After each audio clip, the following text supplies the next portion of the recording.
వీళ్ళు కొంతమందిని సెలెక్ట్ చేసి పెట్టుకున్నారు రమణాయుడు గారు. సెలక్షన్ ప్రకారము రెడ్ బుక్ లో నేను చెప్పేది మేనిఫెస్టోలో రెడ్ బుక్ అనేది ఒకటి, ఈ అరెస్ట్ అనేది ఒకటి పెట్టింటే బాగుండేది. అది మిస్ అయిపోయినారు.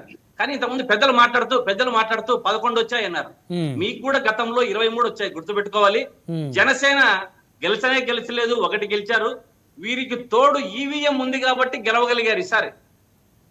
ఈ కూటమితో పాటు ఈవీఎం స్కామ్ అది వస్తుంది బయటికి. ఇప్పుడు 2019లో మీరు ఎలా గెలిచారో 24లో కూడా వారు అలా గెలిచారు. అదే ఇప్పుడు ఈవీఎం స్కామ్ బయటకు వస్తుంది, అది కూడా తొందరలోనే అంతా దగ్గరికి వచ్చింది. ఎన్ని సంవత్సరాలు పట్టుస్తారు బయట రావాలంటే? ఆ ఈవీఎం స్కామ్ వల్ల గెలవగలిగారు, అంతేగాని ఇంకొకటి లేదు.